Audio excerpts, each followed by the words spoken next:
Vocês estão vendo o meu slide aí? Sim, estamos Beleza, vendo, beleza. tá perfeito. Coloquei já para gravar, pessoal. E é um prazer receber o professor Ricardo Miranda Martins da Unicamp. É um velho amigo nosso aí, já participou algumas vezes do nosso seminário. E aí o Ricardo vai falar sobre ciclos limites de equações que são suaves por partes, equações diferenciais suaves por partes. Ricardo, você fica à vontade aí, eu vou mutar aqui por causa do barulho, tá? Mas aí qualquer coisa, Beleza, eu estou aqui, tá bom? tá bom. Não, gente, valeu pelo convite aí, obrigado. É, muito bom ir a Brasília, né? É melhor ir a Brasília presencialmente, mas vale também no virtual aí, vai. O trabalho que eu queria falar hoje, eu queria falar sobre ciclos limites para equações suaves por partes. Assim, talvez muitos de vocês já possam ter ouvido falar sobre ciclos limites no contexto de equações suaves, né? Equações diferenciais suaves, sistemas dinâmicos em tempo contínuo suaves. Queria falar um pouquinho sobre essas equações que não são suaves, né? Assim, se ela deixou de ser CR para R2, sei lá, para R grande, C2, então ela não é suave. A gente vai falar especificamente o caso em que alguns dos nossos modelos eles até são contínuos, você só não tem diferenciabilidade. E alguns outros você perde mesmo a diferenciabilidade e você perde coisas boas, né? Porque a grande vantagem das EDOs, né? Porque você tem um teorema de existência e unicidade. E esse teorema de existência e unicidade, ele supõe aí, você tem que supor que as funções são Lipschitz e tal. O que a gente vai falar hoje é um pouco contrário a isso. Esse trabalho que eu quero apresentar é um trabalho que fiz junto com a Mayara Melon, de doutorado aqui na Unicamp. Vamos lá. Eu vou fazer, antes de falar exatamente o teorema que eu quero apresentar, eu vou fazer uma revisão geral aí de equações diferenciais suaves por partes. Então, eu vou começar falando um pouquinho do que a gente chama de sistema de Filipov. Assim, a ideia básica do Filipov é o seguinte: você tem uma equação que é descontínua, tem uma descontinuidade ali em algum termo. Então, a teoria clássica não funciona para encontrar soluções. E o Filipov, ele meio que explicou para a gente uma forma boa de você definir o conceito de solução para essas equações. Então, basicamente, ele disse que isso aqui vai como sendo uma série de inclusões diferenciais. Então, vou falar um pouquinho disso mais tarde. E aí, já que você tem uma noção boa de solução, você começa a entrar na mais ou menos estudo básico de dinâmica tradicional, né? Então, tem alguma coisa sobre estabilidade estrutural, que eu vou falar muito rápido, só mostrar um ou dois resultados que existem. E aí começa a falar de ciclo limite. Primeiro eu vou comentar alguma coisa sobre o 16º problema de Hilbert, né? Falar tanto dele como no caso suave, como no caso não suave. E depois falar do trabalho que eu e a Mayara fizemos, que é parte da tese de doutorado dela, que é sobre uma classe muito especial de sistemas descontínuos, que quando a descontinuidade está no círculo. Bom, a mensagem subliminar aqui é tentar convencer vocês que equações diferenciais suaves por partes são um objeto de estudo bastante legal e que vale a pena gastar tempo para estudar isso, porque, entre outras coisas, bom, não vou falar disso hoje, mas entre outras coisas, muitos modelos de coisas real life aí são modelados usando justamente equações que não são suaves, né? Então, bom, contexto básico aí das equações suaves por partes da conversão de Filipov. Você pega um conjunto aberto. A gente vai fazer tudo localmente, tá? Existem alguns resultados aí que são globais, em variedades, mas eu vou fazer tudo aqui localmente. Você pega um aberto, pega f um germe de função sem infinito, e aí eu vou chamar de sigma a imagem inversa do zero por essa função. Eu vou supor, nesse trabalho aí, que esse f-1 de zero é uma variedade regular, tá? Ou seja, zero é um ponto regular, então f-1 de zero é uma variedade suave. Bom, o negócio é que fazendo assim, sei lá, uma figurinha bem representativa é assim, se você tem o seu ômega como sendo esse cara aqui, essa curva aqui é o nosso sigma, é o f-1 do zero. Então, se você pega f-1 dos positivos e f-1 dos negativos, você vai separar aqui em parte de cima, que a gente acaba chamando parte de cima e parte de baixo, e a gente tem esse sigma. Então, esse sigma é a nossa região de descontinuidade. Então, a gente está pegando uma variedade, um aberto de Rn, decompondo em duas partes, e tem uma variedade diferenciável, que é a separação entre essas duas partes. Com essas boas hipóteses, né, sendo germe de função e zero sendo valor regular, a gente garante que esse sigma ele é uma variedade de codimensão 1. Se ele é uma variedade de codimensão 1, de fato, ele separa o ômega em duas partes. Bom, como que a gente então vai construir uma equação diferencial nesse objeto aí? A gente vai fazer o seguinte, olha. Então, vou desenhar de novo o ômega aqui. Então, aqui tem o sigma. Esse cara foi o que eu chamei de sigma mais, esse cara foi o que eu chamei de sigma menos. Olha, eu vou definir um campo vetorial Z nesse ômega, construído da seguinte forma. Eu pego um campo X, vou denotar por X+, que está definido no ômega inteiro, pego um X-, que está definido no ômega inteiro, e eu vou definir o X+ desse lado e o X- desse lado. Pois bem, nota que essa hipótese aqui é bastante além do que a gente precisa. A gente não precisa que esse x+, x- estejam definidos no ômega inteiro. Eu preciso que ele esteja definido o x+ num aberto contendo o sigma mais, o x- num aberto contendo o sigma menos. Mas como a gente vai pegar esses caras bem regulares, a gente acaba pegando eles sem infinito, dá para fazer a extensão, né? Então não é um problema. Bom, aí você olha para esse campo vetorial. Suponha que você tem um ponto aqui, uma condição inicial aqui. Se é uma condição inicial aqui, você tem uma solução que passa por ela. Então, agora eu tenho um campo Z. Essa curvinha azul é a solução do campo Z que passa por esse ponto. Então, quando eu não estou em cima do sigma, e para intervalo de tempo pequeno, a ideia de solução continua a mesma. Então, eu tenho uma solução lá dada pelo... Você pode construir a solução do jeito que você quiser, da forma clássica. Mesma coisa aqui embaixo, né? Se eu tenho um ponto aqui, enquanto a solução fica só aqui embaixo, eu posso ficar à vontade com a solução clássica. Onde que dá problema? Dá problema quando a minha solução encontra o sigma. Porque quando a solução encontra o sigma, acontece assim. Então, cheguei até um ponto. Como que eu vou continuar essa solução? Então, assim, a ideia de como continuar essa solução foi uma das coisas que o Filipov fez. Ele definiu uma série de formas de continuar essa solução. O problema geral é o problema seguinte, né? Olha, eu sei encontrar soluções para campos em sigma mais e em sigma menos. O grande problema é quando o campo está em sigma. Qual é a solução dessa equação diferencial? Qual é a curva integral desse campo vetorial que passa por aqui? Então, isso aí tem problemas, né? O que é que o Filipov falou? Quer saber? Faça do jeito que você quiser. Então, e a gente vê aí na literatura, ao longo dos anos, aí, muita coisa foi feita. Você pode ter aí a definição de trajetória do Mauro. Aí. Definição de trajetória, só olha, sempre que chegar num ponto aqui, vai apontar para cima. Bom, essa aí pode ser uma solução. O negócio é o seguinte, né? Se você arrumar uma solução muito maluca, né, ela simplesmente não vai servir para nada, principalmente não vai servir para os modelos, né? Então, a maioria dos modelos que você usar esse tipo de solução não vão servir. O que o Filipov diz para a gente, ele introduziu uma noção de solução que, na época, ela foi muito bem aceita pela comunidade, porque ela funcionava nos modelos. Então, o cara tinha um modelo que caía na equação diferencial, ele estudava a solução.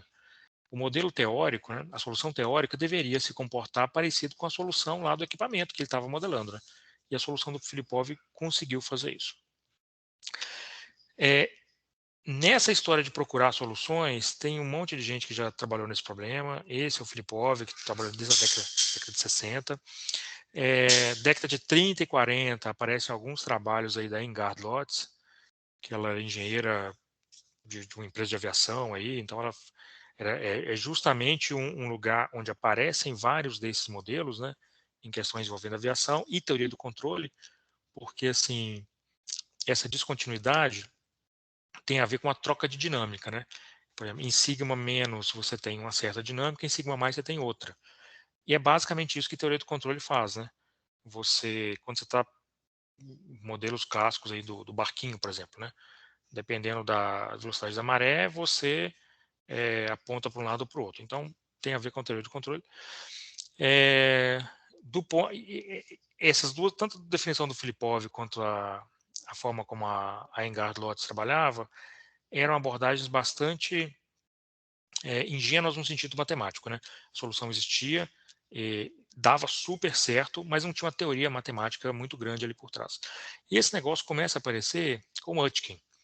O Utkin foi um dos primeiros a estudarem o que a gente chama de modo deslizante. A gente que estuda isso, o pessoal da teoria do controle, o pessoal da engenharia, foi o primeiro a estudar modo deslizante de um ponto de vista puramente matemático, né? Esqueceu um pouco os modelos, colocou as equações diferenciais e estudou os modos deslizantes. E a coisa, depois do Utkin, isso chegou em várias pessoas, por exemplo, aqui no Brasil tem o professor Marco Teixeira e o professor Sotomayor, que começaram a estudar o problema de um ponto de vista puramente matemático, mas todos eles se apoiando na definição de Filipov. Daqui a pouco eu mostro um único caso onde a definição de Filipov não funciona, e aí de fato a teoria foi fundamentada pelo Marco Antônio Teixeira e pelo professor Sotomayor. Então, estou falando um monte de convenção de Filipov, né, mas não estou dizendo exatamente como são as coisas. Né. Tem esse livro do Filipov. Esse livro é muito bom, é um livro escrito na década de 80, aí, então é um livro escrito para um público-alvo, principalmente de pessoal da matemática aplicada e talvez até da engenharia, né, na tentativa de formalizar essa coisa de modelagem usando equações descontínuas. Então, é um livro mais ou menos acessível, né? Bom, o Filipov era russo, né? Então, se você pensar que se olhar os currículos aí de boas universidades do leste europeu dessa época, era acessível para as pessoas que formaram nesse currículo, né? Estou falando isso porque assim tem um monte de coisa de análise funcional no livro, né? E é um livro de equações diferenciais e tem um monte de resultado de análise funcional. Então, apesar de ser elementar, tem alguma matemática pesada no meio lá. O Filipov faz uma definição baseada em inclusão diferencial que a grande vantagem dela é aceitar que você não vai ter unicidade de solução e isso não é um problema. Inclusive, não ter unicidade de solução para quem está na teoria do controle é uma coisa boa, porque permite você escolher a solução que mais te agrade, no sentido de que a solução de menor custo, a solução que gasta menos energia e tudo isso. Então, o Filipov, vou fazer uma figurinha por aqui, ele fez a coisa talvez bastante simples, mas foi formalizado. Ele convencionou o seguinte, olha, tem uma solução que está chegando aqui. Ela está vindo aqui do sigma menos e está chegando aqui. Então, ela atingiu um ponto do sigma. Tenho que ver o que eu vou fazer com essa solução. Vamos olhar para o campo que está definido no sigma mais. Vamos olhar no campo de cima. Tem alguma solução que passa por esse ponto, olhando esse ponto como um ponto no fecho da região superior aqui? Suponha que tem uma solução que faça alguma coisa assim, né? Que em tempo negativo, ela atinja também esse ponto. Falou assim, bom, se é essa a situação, então você vai definir a solução que passa por esse ponto P como a concatenação dessas curvas. Você pega a solução que chega ali com um tempo positivo, você pega a solução lá em cima que chega ali quando você olha o tempo para o outro lado, concatena as duas e pronto, a gente tem uma solução. Essa noção o Filipov formalizou usando a inclusão diferencial, mas ela já existia há muito tempo, o pessoal de teoria do controle da matemática já sabia que esse é um ponto, essa é uma forma boa de definir a solução nesse caso. O grande problema vem quando você tem uma solução que chega aqui, assim, em geral chega em tempo finito, tá? Mas pode ser em tempo infinito também. Mas se você olhar esse ponto aqui para o campo de cima, a solução que chega aqui, ela chega para tempo positivo também. Então, fica difícil agora você definir uma solução para esse ponto. E mais, né? Se você começar começar a pensar na solução que passa por esse ponto T, se você começar a pensar nela em tempo passado, tem duas soluções. Isso não tem problema, vai ter duas soluções para tempo passado mesmo. E o tempo futuro? Bom, no tempo futuro você faz o seguinte, você pega aqui o vetor que está, o vetor, o x mais aqui, né, nesse ponto, você pega aqui o x menos nesse ponto, simplesmente vem aqui, pega o fecho convexo dele e aponta um vetorzinho que seja tangente a sigma e que esteja nesse fecho convexo. Então, você vai continuar a curva mais ou menos em cima da sua descontinuidade.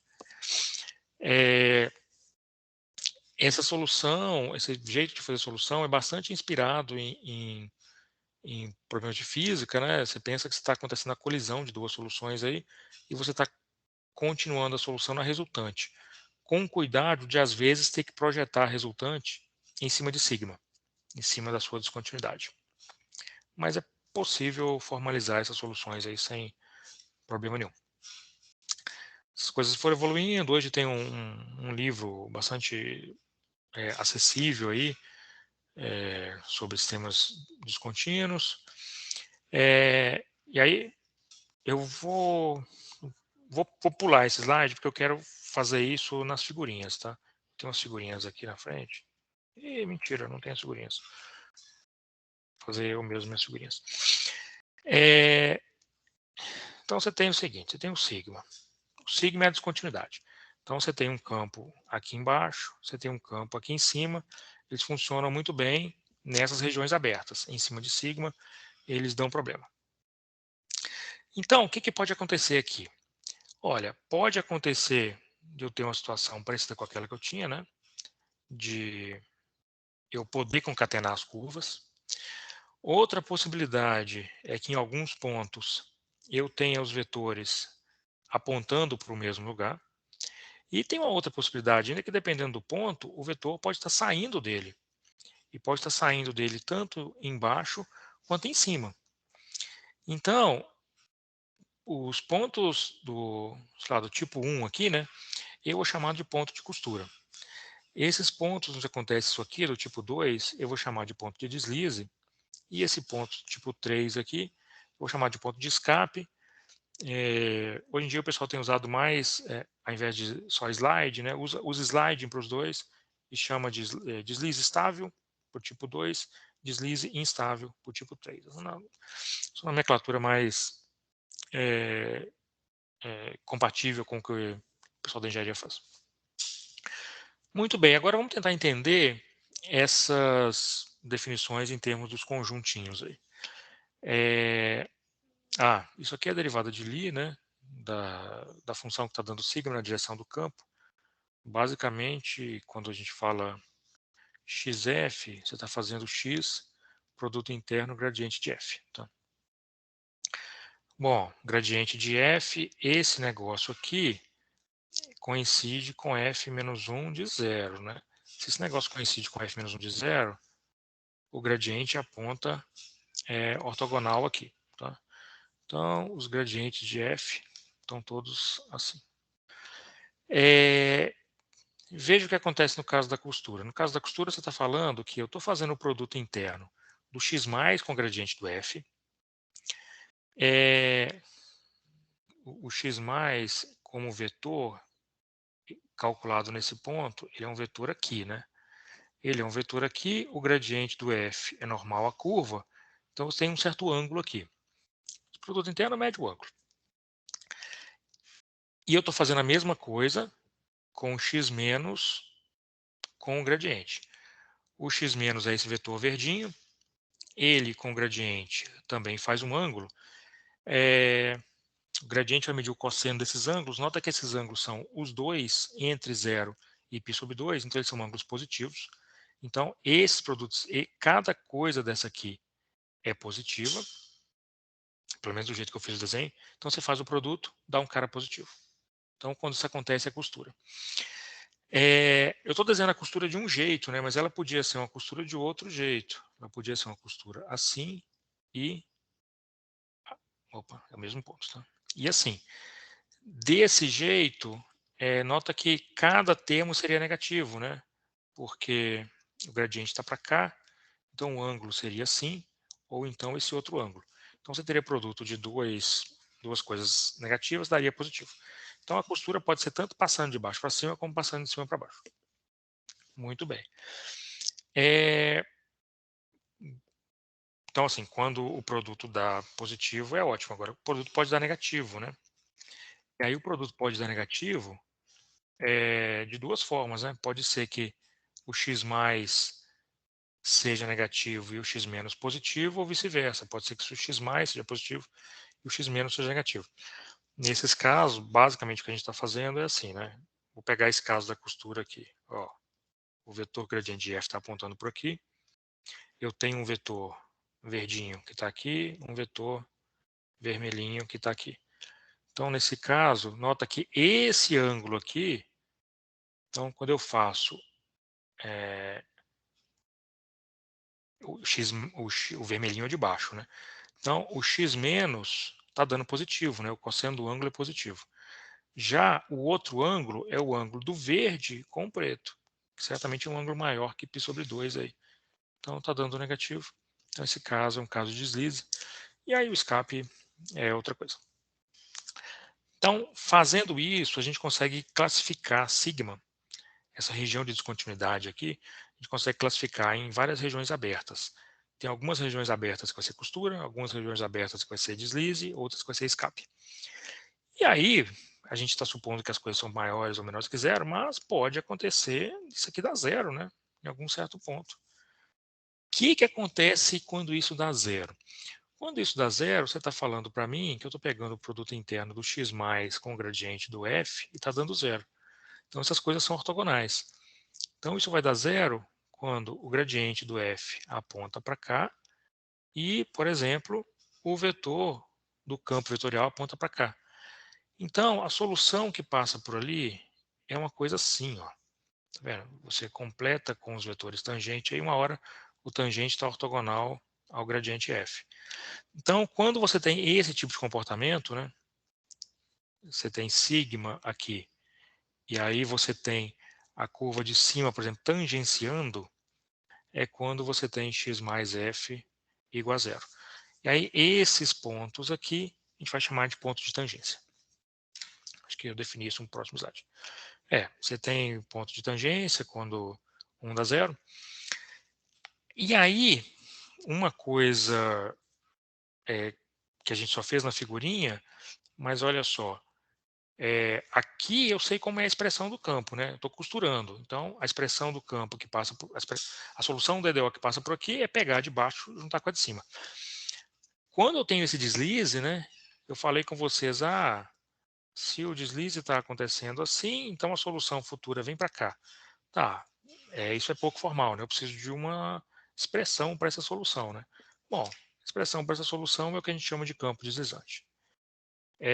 Isso aqui é exatamente aquela construção que eu fiz de você pegar os dois vetores, pegar o feixe convexo da região ali e escolher o único vetor que é tangente a sigma e está no feixe convexo.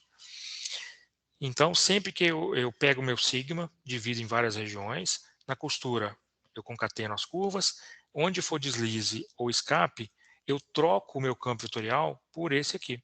Eu vou trabalhar com esse campo. E nos casos em que for zero, bom, às vezes a solução é parada, vira tipo uma singularidade, às vezes eu posso completar ela por continuidade. E como que vai ser o fluxo final do campo descontínuo? Eu concateno todos os fluxos. O fluxo do x mais, do x menos, nas regiões de costura, né? E onde tiver deslize e escape, eu pego o fluxo do campo deslizante aqui. Então, assim, muda um pouco a forma de trabalhar com as equações diferenciais, porque muda um pouco o conceito de solução, mas isso funciona com quase todos os teoremas aí teoremas clássicos aí. A coisa pode ficar muito complicada quando a gente está em dimensão maior.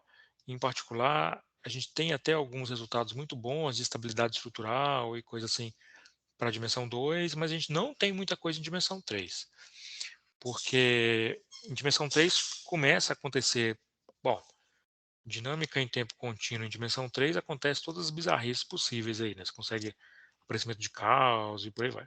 E em dinâmica suave por partes também acontece isso. E isso aqui é um exemplo de uma coisa que chama T-singularidade. É, você consegue fazer isso, realizar essa dinâmica aqui de forma muito simples, e ela é uma dinâmica que ela tem estabilidade estrutural, então ela não é destruída por pequenas perturbações, e ela, em geral, admite comportamento caótico. Explicando muito rapidamente, olha só, pensa que o plano cinza é o plano de descontinuidade. Nossa descontinuidade só tem que ter codimensão 1, né? Então, estou em R3, pode ser uma coisa de dimensão 2. Então, você pega sigma, aqui em cima é sigma mais, aqui embaixo é sigma menos. Vamos tentar entender o que acontece com as soluções. Ó, vou pegar um ponto aqui, que está nessa região. Essa está na região de descontinuidade, mas o campo de cima, ó, posso andar com ele pelo campo de cima, voar até aqui. Quando ele cai aqui, se ele caiu aqui, nota que o campo de baixo eu tenho uma solução daquelas que eu falei, né? Então eu posso pegar pelo campo de baixo e trazê-lo para cá. Então ele andou pelo x menos aqui e caiu aqui. Quando ele caiu aqui está complicado, porque ele veio aqui nessa direção, mas pode ter um cara chegando nele, ó, tá vendo? Pode ter um cara que está chegando perto dele. Então esse quadrante todo é um quadrante de deslize. E aí a gente tem que tentar entender para onde que vai esse quadrante de deslize. Nos casos mais simples, eu acabo tendendo aqui para essa singularidade na origem, mas não precisa acontecer isso. Você pode ter um comportamento bastante complicado desses campos.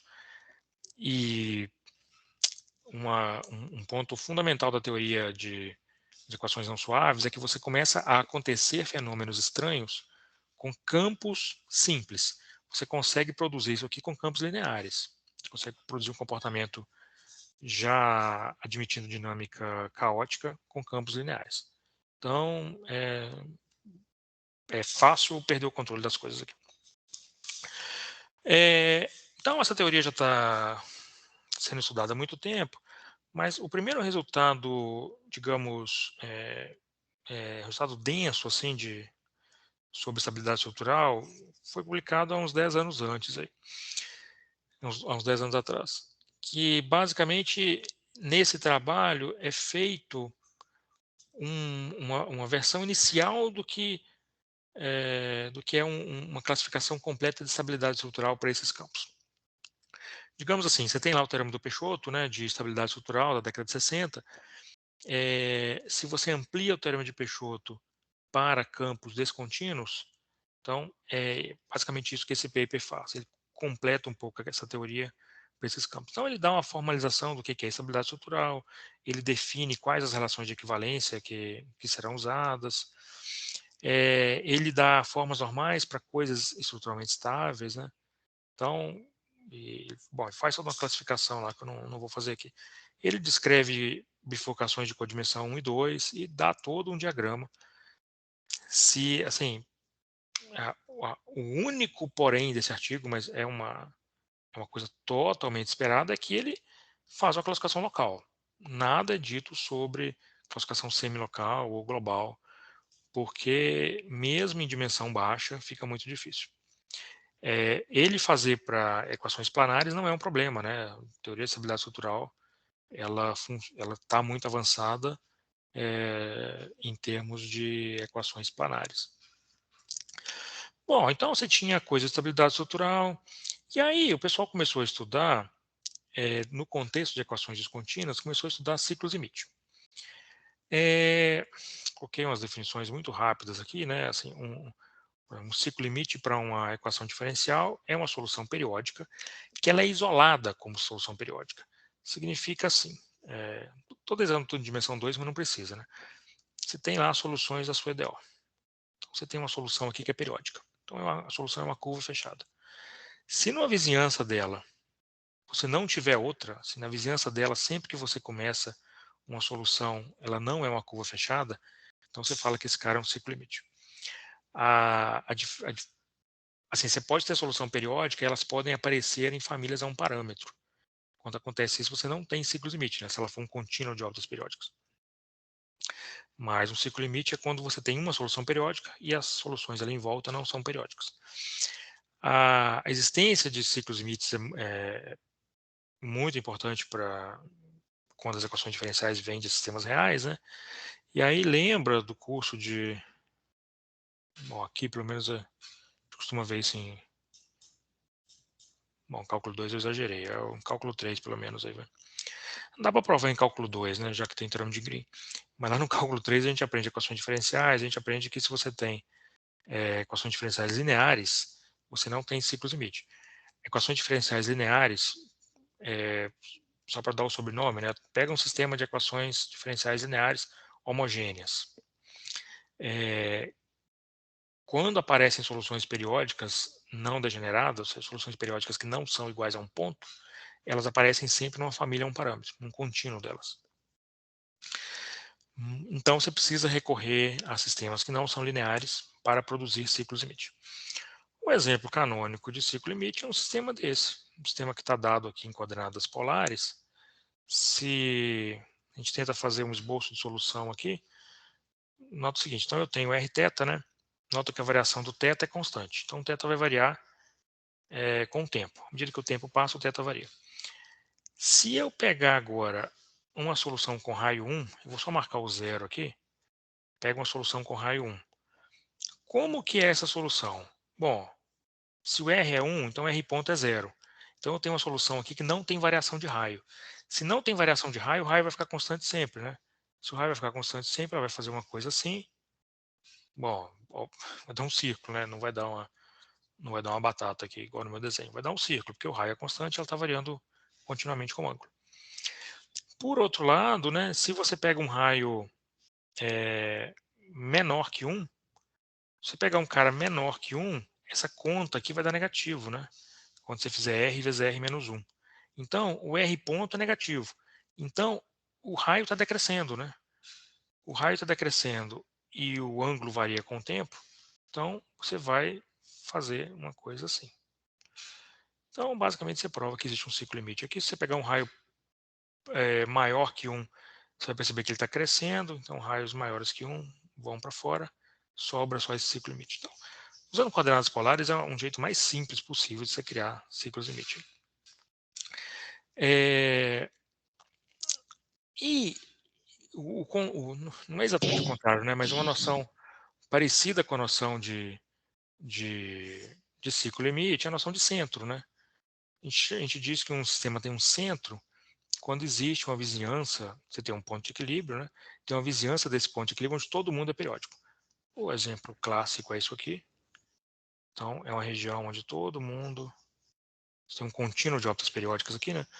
Você tem um contínuo de órbitas periódicas porque a solução aqui só depende de uns cossenos e senos, então acaba sendo tudo periódico. E aí a gente, em dinâmica, tem um argumento que ele é muito bom para relacionar centros e ciclos limite. Ele é um argumento muito bom, mas ele é falso. Mas ele convence, né? Ricardo, Fala. aquele primeiro exemplo que você deu, você poderia pegar só R ponto igual a R menos 1 e o argumento seria parecido ou não? Ah, você precisa de ser zero, de ter um ponto de equilíbrio. Exatamente. Precisa de um ponto Ah, de tá. equilíbrio. Tá, beleza. Né?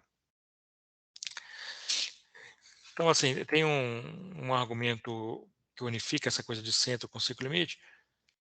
É o argumento da moda, né? É um argumento fake aí sobre isso.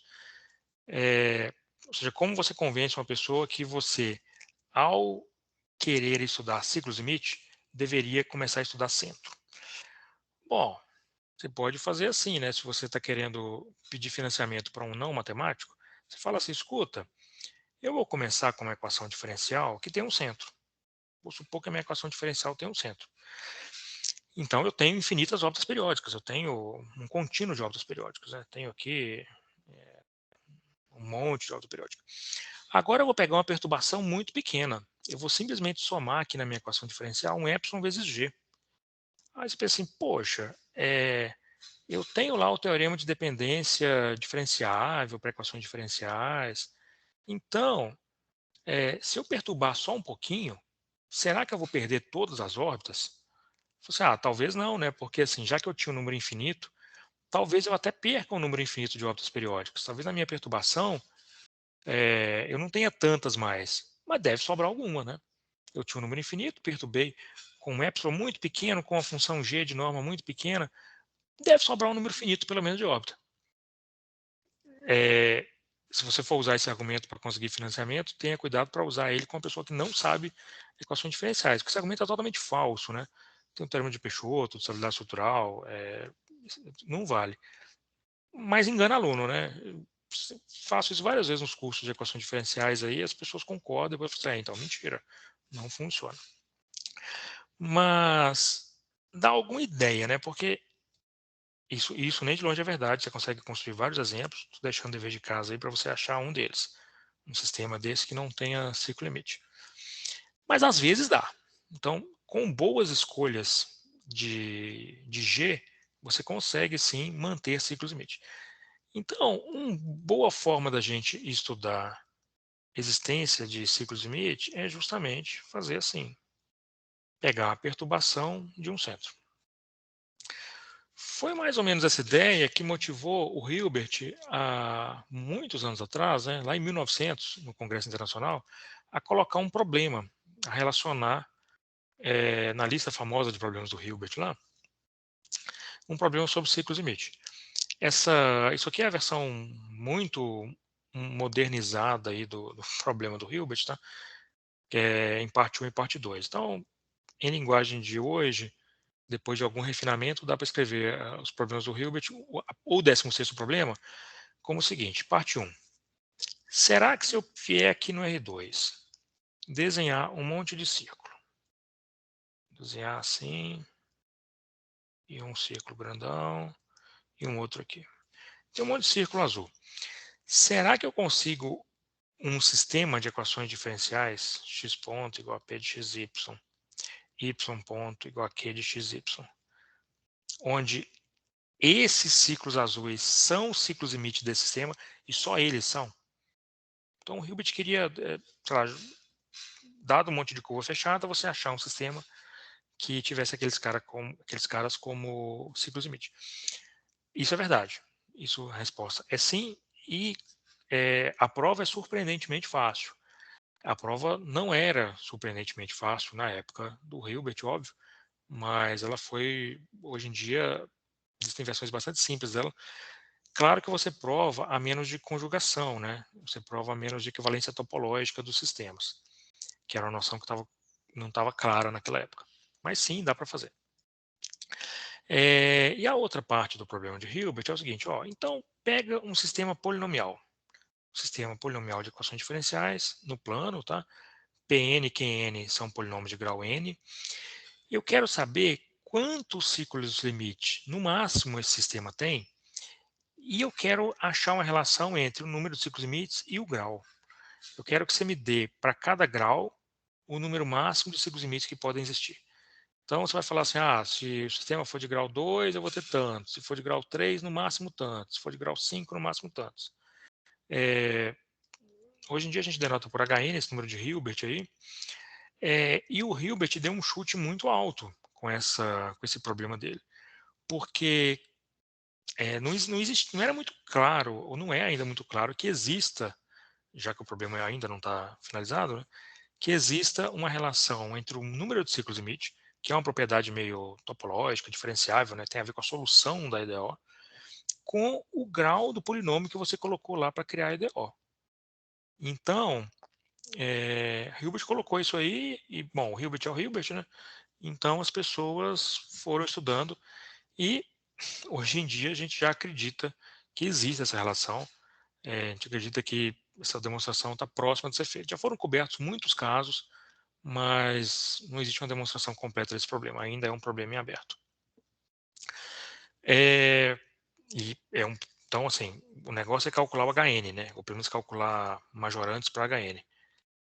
E se você quer calcular alguns, vamos lá, h de 0 é 0, porque sistemas constantes não tem ciclo limite, beleza. H de 1 é 0. Sistemas de grau 1, sistemas lineares, não tem ciclos limite. Isso aqui a gente faz lá no cálculo 3.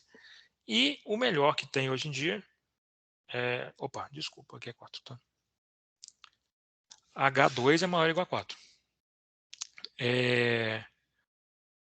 Bom, maior ou igual a 3 também estava a verdade, né? Mas enfim, a cota que a gente tem hoje é 4. Você nunca, não se foi demonstrado, né, que é 4, mas é pelo menos 4. Então, se você pegar um sistema de equações diferenciais, x ponto igual a P2 de xy, y ponto igual a Q2 de xy, P2 e Q2, polinômio de grau 2, você vai achar, até hoje se achou no máximo 4 ciclos limite. Você nunca conseguiu provar que esse é o máximo e também ninguém ainda conseguiu provar que existem mais. Você tem estimativas aí para o H3, para o H4, não é difícil achar estimativas, mas estimativas que o chute é que sejam grosseiras, né? Que não sejam muito válidas para alguma coisa. E o problema está empacado nesse ponto. Tem alguns resultados preliminares que parece para a gente que o HN é alguma coisa da ordem de n ao cubo. Então, parece que essa estimativa é razoável. A gente só tem que achar essa função aí específica para esse caso, tá? Porque existem funções de ordem 3 que cobrem muitos casos, muitos casos. Mas aí vamos voltar a focar então no H1 que dá zero. Bom, então se você pegar equações diferenciais lineares, você não tem ciclo limite. E se você pegar equações diferenciais suaves por partes? Será que você consegue? Então, mais ou menos o seguinte, né? Você está pegando um sigma aqui, uma descontinuidade. Eu vou colocar de um lado uma equação diferencial, uma x mais a, e aqui do outro lado eu vou colocar um x ponto igual a bx mais b. Foca em R2, tá? A gente pode fazer isso em qualquer dimensão, mas vamos deixar em R2. Será que desse jeito eu consigo construir um ciclo limite? Olha, desse jeito você consegue. E se você quer construir é absurdamente fácil fazer isso. Faz o seguinte, pega um sistema aqui do lado esquerdo, por exemplo, que tem um foco. Pode ser um foco desse jeito. Nota que ele está do lado esquerdo, né? Então a solução continua, mas a gente não vê. E aí a solução faz uma coisa assim. Então a gente tem do lado esquerdo essas curvas aí. A gente pode vir agora do lado direito, a gente pode colocar até mesmo um sistema linear admitindo um centro, fazendo isso aqui, um sistema que tenha várias soluções desse jeito. E aí eu liguei, nota que eu liguei esse ponto nesse ponto, formando uma curva fechada aqui. Se eu formei essa curva fechada, ela é a única curva, é a única órbita periódica, a única curva fechada na vizinhança dela, e isso dá para provar com um pouquinho de trabalho, mas dá para provar.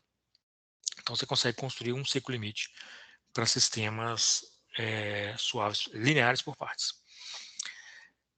Bom, e aí depois que a pessoa foi lá e descobriu que ele consegue né? A próxima pergunta é quantos que eu consigo, né? Será que eu consigo? Eu posso ter agora uma versão linear por partes ou contínua por partes do problema de Hilbert.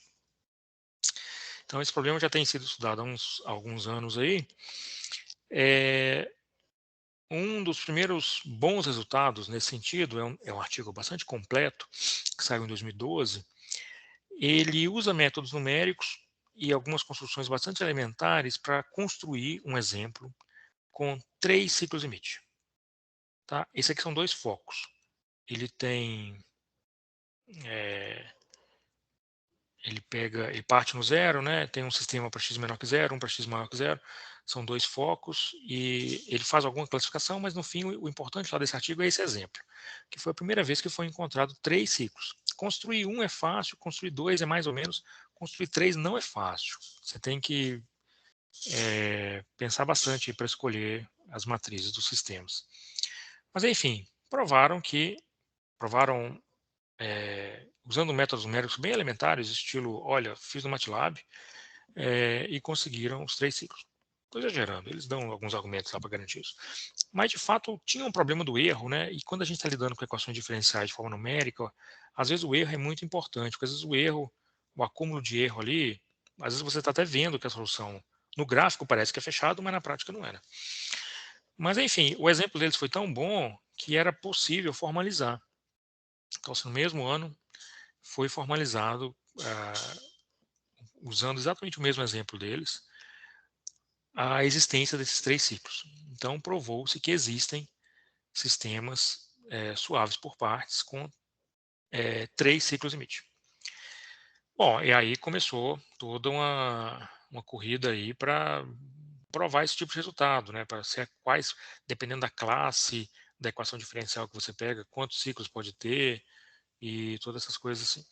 A prova do Libre do Ponce, da existência, ela é formal, ela usa resultados analíticos, e ela usa uma coisa chamada teorema de Newton-Kantorovich, que ele, é, ele tem um controle muito bom dos erros desses resultados numéricos. Então, eles conseguem dar uma prova analítica de que existem 3 ciclos limite no mesmo exemplo lá que o Song Mei Huan e Xia Song Yang provaram. Bom, daí de lá para cá, um monte de gente continua trabalhando nisso. As pessoas começaram a se perguntar o quão era importante a geometria do sigma, porque os 2 exemplos anteriores eram feitos com sigma sendo retinhas, né? Será que importa? Então tem esse trabalho do Luiz Fernando e do Denis, em que eles provam que é possível obter mais que 3 ciclos, desde que você escolha sigma não sendo reta. Então eles escolheram o sigma sendo uma meio escadinha aqui, e nesse sistema eles provam que eles têm 7 ciclos limite. Bom, se você tinha 3, agora mudando com sigma você consegue 7. Até onde eu consigo ir com isso, né? Até onde eu vou com essa dependência da região de descontinuidade. Então, eles provam um resultado bastante legal, dizendo que você pode construir um número arbitrário. O que eles fizeram foi simplesmente pegar a escadinha que eles tinham feito antes e fazer agora uma escadinha mais longa. Né?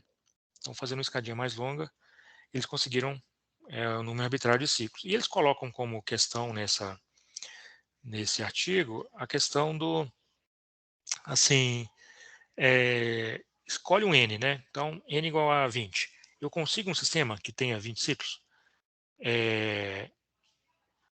E sim, consegue. Eles colocaram com conjectura, depois acabou sendo resolvido aí pelo Douglas e pelo Henrique Ponce, em que eles basicamente eles dão uma suavizada na escadinha lá do Luiz Fernando, e não passa a não ser uma escadinha, passa a ser agora uma curvinha, assim, uma senoide, e aí eles conseguem dar exemplos de sistema linear por partes com 40 ciclos limite. Bom, então pega esse aqui que ele tem 40. Uma construção bastante legal, um artigo muito bem escrito. E aí as pessoas começam a estudar esses problemas em classes maiores, né? Porque o problema de Hilbert, né? Ele era um problema para sistemas polinomiais. E aí a gente começa a estudar cotas de ciclo limite para sistemas polinomiais em certas classes importantes. Isso é um trabalho meu com a Ana Mereu, lá da UFSCar, que a gente estudou um sistema chamado sistema de Liénard. Na verdade, é uma pequena modificação do sistema de Liénard, mas que é um sistema que tem bastante importância histórica e dentro das equações diferenciais. E a gente consegue meio que dar uma boa estimativa para o número de ciclos, dependendo do grau dessa função f aqui. Então, se você pega uma função de grau 30, então é no máximo parte inteira de 30 sobre 2 mais 1. Ou seja, vai dar parte inteira de 30, no máximo 16 ciclos. É claro que nem todo sistema, que se você colocar aqui f de grau 30, vai ter essa quantidade de ciclo. Mas a gente prova que é realizável. Tem pelo menos um sistema que tem. Então o máximo é tanto, e de fato ele é máximo, né? Ele não é só uma cota superior. É uma cota superior que é atingida. E aí dá para a gente ir fazendo mais ou menos uma réplica do que foi feito no estudo dos sistemas suaves, né? Dá para a gente conseguir, dá para ir, por exemplo, ir para estudar o problema em variedades, né? Então, dá, por exemplo, para estudar o problema no toro, né? Você pega classes de equações diferenciais definidas no toro, e, bom, como enxergar o toro como uma coisa descontínua, né? Bom, pensa que você está, o toro é um donut, né? Pensa que você cortou no meio dele e separou em parte de cima e parte de baixo, né? Então, você vai ter um donut bem gordinho aqui, você vai cortar ele de fora a fora aqui, vai separar na parte de cima, né? Vai ficar uma coisinha para cá. O meu desenho está ficando horroroso. Deixa eu falar. Não, separou o donut, né? Então eu vou pegar uma faca e abro o toro aqui, né? Abre aqui. E corta também, obviamente, aqui dentro, né? Então você tem parte de cima e parte de baixo, então você pode definir um campo descontínuo aí. E a gente dá algumas estimativas para sempre para todo K, né? A gente consegue exemplos com K ciclos Smith para qualquer K que você quiser. Bom, e aí começa uma avalanche de trabalhos nessa linha, né? Supondo que a descontinuidade não é uma reta, ou supondo que a descontinuidade não é conexa, né? Por exemplo, se você tem a descontinuidade, são duas retas. Então, eu tenho aqui, por exemplo, um x, posso até ter até mais de um campo, né? Posso ter, por exemplo, um xl aqui, posso ter um xc aqui e um xr aqui. Posso ter três campos e aí tentar ver quantos ciclos Smith eu possuo. Posso trabalhar quando a descontinuidade não é regular. Um caso em que tem bastante aplicações é esse. Você pega H é a função que dá a descontinuidade, como sendo x vezes y, né? Então, H menos 1 de zero, nota que zero não é um valor regular para essa função. Então, assim, H menos 1 de zero não é uma superfície diferenciável, porque é justamente a cruz aqui, né? A união dos eixos. Mas você pode pegar vários campos. Aí pode pegar x1, x2, x3, x4. Tem gente que faz isso pegando campos alternados aqui, né? Pega dois campos, mas alterna nos quadrantes. E por aí vai. E um caso que a gente trabalhou é justamente o caso em que a descontinuidade é regular, mas é uma curva fechada, e a gente pega no caso S1, exatamente S1.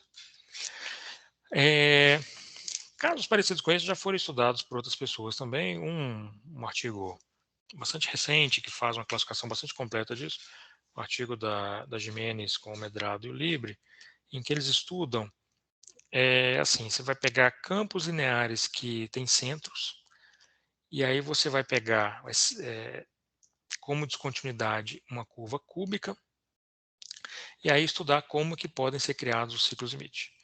Então, por exemplo, aqui eu peguei uma das figurinhas do artigo lá, onde ela acha os 4 ciclos Smith aí.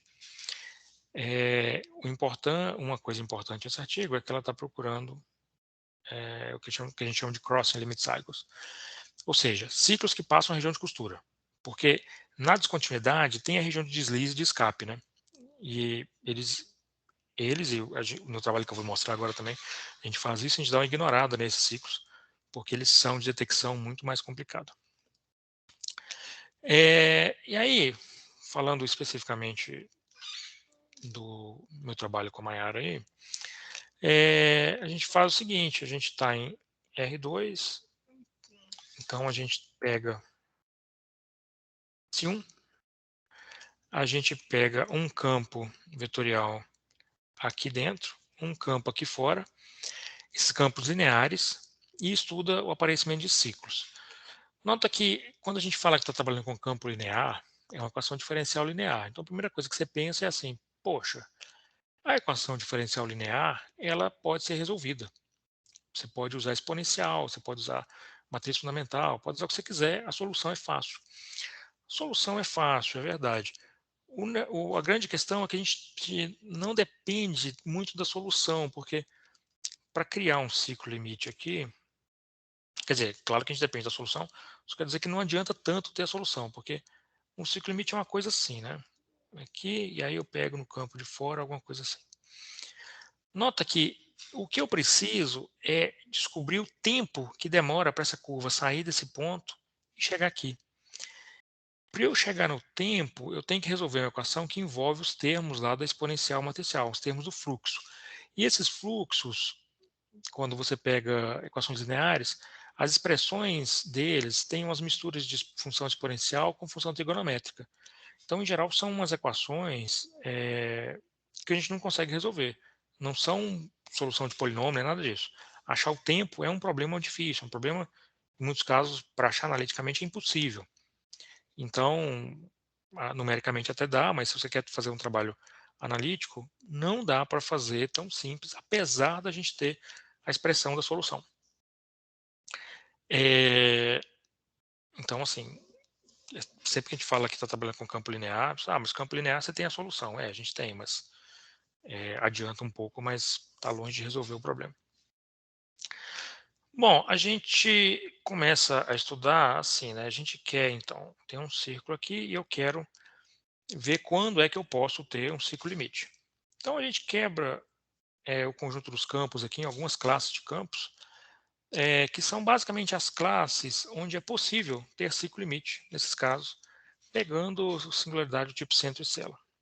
Ou então, o caso do campo constante, que também às vezes ajuda a fazer alguma coisa. Então, a gente elimina da história aqui os focos e os nós, e a gente só tirou os focos e os nós por um motivo, assim, motivo muito simples. A gente vai querer trabalhar com as curvas integrais, a gente vai querer pegar umas integrais primeiras desse campo aqui, e aí a gente está restrito a celas e a centros. Sempre que a gente pega a cela, a gente supõe que o divergente é zero, tá? O que ajuda para a gente ter que essa cela seja um pouco simétrica, para a gente poder fazer as contas aqui. Então, basicamente, essas são as classes que a gente trabalha, e eu vou anunciar logo o resultado, os teoremas. Bom, então a gente tem um teorema, a gente tem dois teoremas muito bons e um que é para classificar o máximo, né? Só mostrar que o máximo é realizável. Então você pega aqui em x0 e x1. Bom, x0 e x1 são os campos onde ele é constante linear, mas ele é constante linear e o linear tem um centro. Então, se você quer classificar os campos, quer classificar em termos de ciclos limite, esse é o resultado que a gente consegue. Esse tipo de campo, você tem no máximo um ciclo limite, e esse máximo é realizado. Isso significa o seguinte, olha, pega S1, eu vou colocar aqui dentro um campo constante, né? Campo constante, a solução dele é uma coisa assim. Vou colocar aqui fora um campo que tem um centro linear. Então, é um centro. Alguma coisa assim. A orientação a gente sempre escolhe para dar certo, né? Porque pode ter duas orientações, sem perda de generalidade a gente escolhe uma delas. Se você tem um centro fora e um campo constante dentro, então o máximo é um ciclo limite. E aí o máximo é algum ciclo limite que seja, por exemplo, pega esse ponto, então isso vai ser um campo que dá a volta, porque todos dão a volta. E bom, deixa eu apagar essa curvinha rosa por fim aqui, porque eu consigo fazer a minha gambiarra aqui, né? Então você pega esse cara, por exemplo, supõe que é um cara que faz isso. E aí com o campo de dentro você vai completar ele com sendo um trecho reto. Então você tem um pedaço de círculo aqui e aqui um segmento de reta. E vai ser algum ciclo limite que vai aparecer desse jeito. Esse é o caso mais fácil, o caso do teorema B. A gente trabalha de fato com dois campos que têm singularidades mais complicadas, as celas e centros, e a gente consegue mostrar também que o máximo é 2. E na maioria dos casos, exceto nos casos onde começa a aparecer as celas, a gente começa a mostrar que o máximo é realizável. Isso significa que a gente mostra que o máximo é 2 e dá um exemplo com 2. Então, esse máximo não é uma cota, ele é um máximo mesmo. Então, é isso aí. Como que a gente faz a prova desse teorema? A gente faz essa prova desse teorema usando uma coisa que chama closing equations, equações de fechamento. Esse é o enunciado de um dos teoremas, que é o enunciado das equações de fechamento. A gente basicamente deduz umas equações Essas equações significam o seguinte: bom, a gente tem os campos, escrevi eles aqui em alguma coordenada. Então, esse sistema é um sistema que a gente deduz, e cada solução desse sistema vai dar origem a um ciclo limite. Então, basicamente, em alguns casos a gente mostra que esse sistema só tem uma solução, em outros a gente mostra que esse sistema tem até duas soluções. E esses sistemas, como vocês percebem, eles são sistemas meio complicados, porque eles são, minhas variáveis aqui são PQRS, tá? Então, ele é um sistema quadrático, né? Se é um sistema quadrático, a solução é meio enroscada, a gente tem que calcular umas bases de Grobner aqui para calcular, então não é muito fácil. Eu coloquei aqui algumas figurinhas desses ciclos, de alguns exemplos, né? Quando você tem órbitas periódicas, quando casos em que não tem, caso que você tem um ciclo limite, no caso da célula, por exemplo, caso em que você tem dois ciclos limite, no caso aqui dos centros, e caso em que, meio sem querer procurar, mas a gente acabou achando alguns casos em que tem optomoclínica, né? Inclusive, esse é um caso em que você tem optomoclínica e um ciclo limite coexistindo, o que é uma coisa bastante não esperada, que é um fenômeno que não acontece muito fácil em sistemas suaves, mas nos suaves por partes acontece. Assim, arrumar estimativas é uma parte difícil porque tem as equações de fechamento. E você precisa de estimativas realistas, né? O grande problema é provar que aquela cota superior é o máximo. E aí a gente tem que passar para calcular usando base de Grobner, e aí as contas ficam um pouco cruéis. Mas, bom, basicamente é isso. É possível provar depois de um monte de conta. O artigo é um artigo é bastante longo, ele é basicamente longo porque as contas das demonstrações, as estimativas que a gente precisa das demonstrações são complicadas de fazer. E a gente não conseguiu mostrar que, por exemplo, no Qi4S1 e também no Qi3S1, que o máximo é realizável. A gente consegue, usando base de Grobner, usando tudo que a gente tentou lá, fazendo um monte de coisa numérica até, a gente consegue achar um ciclo limite. Então, quando você usa as técnicas, o máximo é 2, mas a gente não achou um exemplo com 2 ainda, a gente acha exemplos com 1. Tem a questão da simetria, né, que talvez, às vezes facilita, mas às vezes facilita nas contas, mas a simetria acaba acaba tornando fácil achar centros e dificultando achar ciclos limite, então acaba ficando complicado. E, bom, tem um monte de problema em aberto aqui, né? Um deles é remover a condição do divergência zero. O outro, claramente, é passar a usar sistemas quadráticos. Se você usar sistema quadrático integrável, parece que o problema é fácil de atacar, parece que o problema é factível, né?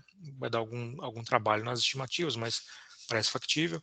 Ou então, usar sistemas que não são integráveis, onde aí a coisa pode ficar bastante difícil.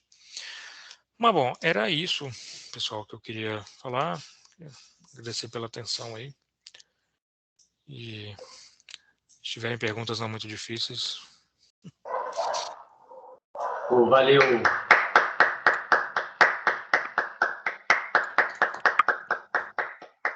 Valeu, Ricardo.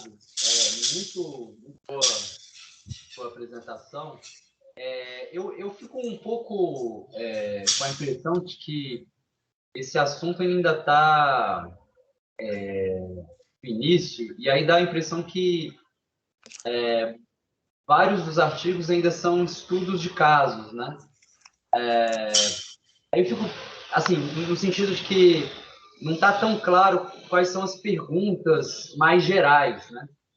Então, você pega, assim, por exemplo, vamos estudar o que acontece se a descontinuidade é um S1, vamos estudar se eu fixo os dois campos, mas agora eu tenho uma flexibilidade na descontinuidade. Enfim, tem algumas tentativas.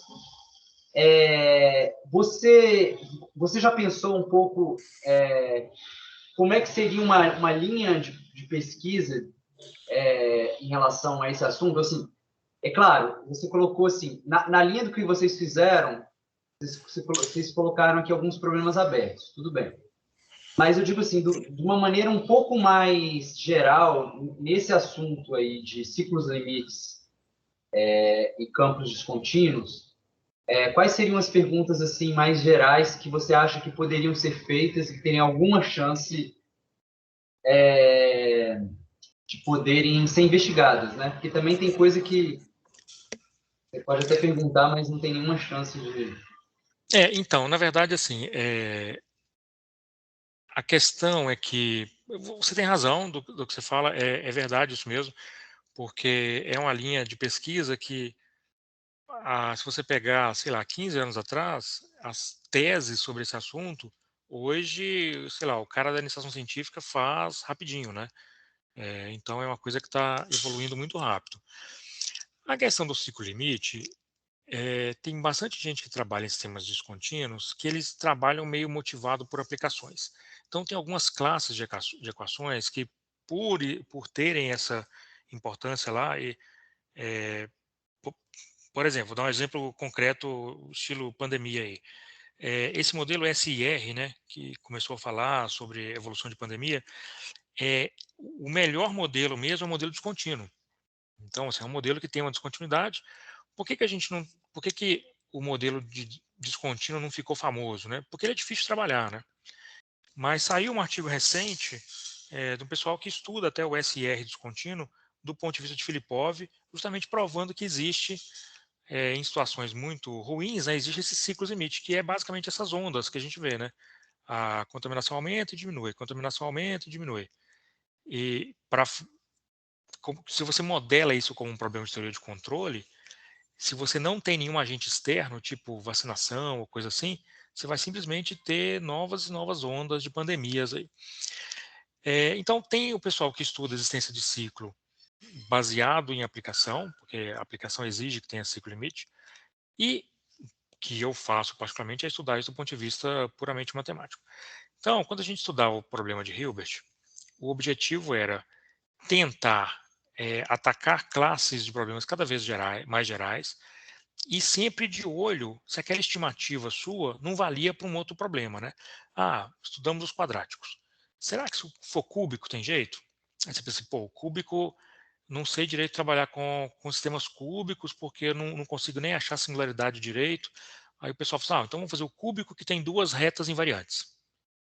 Aí o cúbico com duas retas invariantes já dava uma simplificada nas contas, já conseguia trabalhar.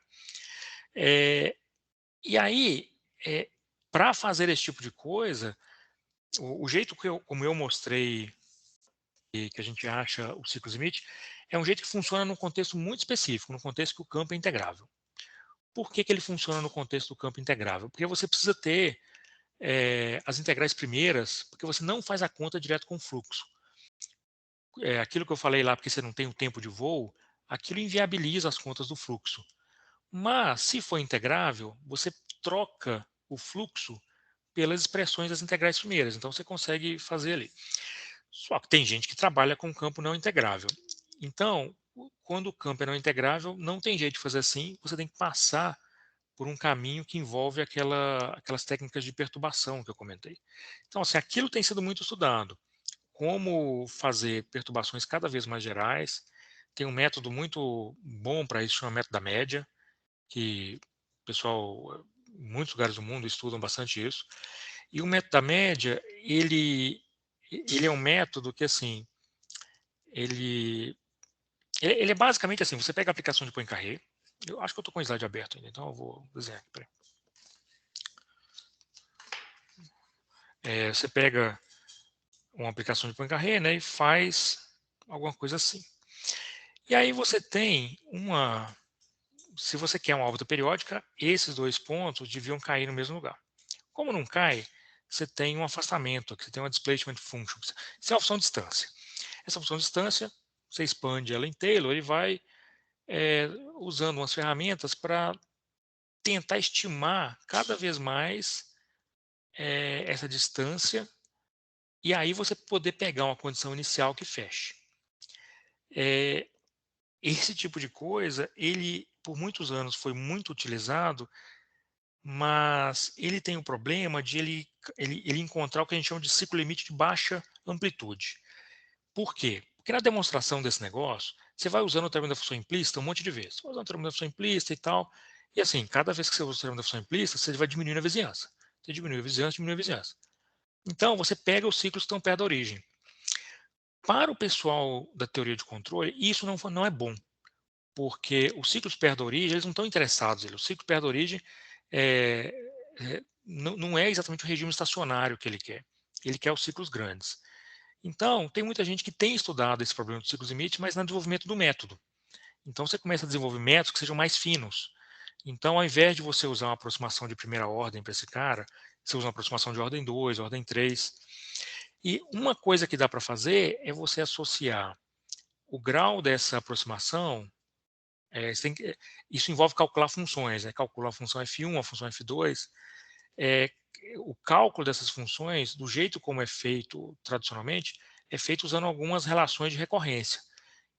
E na prática, quando você começa a calcular coisas envolvendo relação de recorrência, você atinge complexidade computacional muito alta, muito rápido.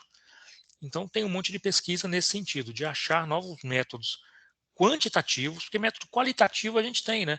Desde Poincaré-Bendixson lá, Poincaré-Bendixson já é uma maravilha para achar ciclo limite, mas ele acha os ciclos dos toy problem, né? Acha os modelinhos que a gente faz. E para achar esses mesmo, então o trabalho é, achar, completar a tabelinha, né, com o número de ciclo limite e tal, isso aí é meio consequência de algumas coisas, né? A pesquisa sobre esse assunto mesmo, hoje em dia, ela está mais centrada em achar esses métodos assintóticos de expansão. Então, assim, quando a gente há 15 anos não, há 15 anos você queria saber, dado um sistema, quantos ciclos limites ele tinha. Essa pergunta não é tão importante hoje. A pergunta mais importante hoje é desenvolvimentos que sirvam melhor para esses sistemas.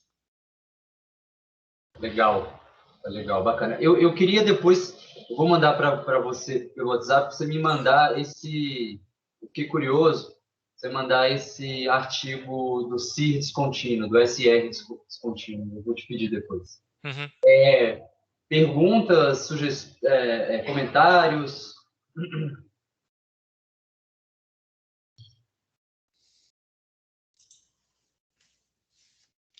Eu e o Manuel está aqui, a gente escreveu um artiguinho e a gente publicou, inclusive, numa revista aí da Unicamp. Tá?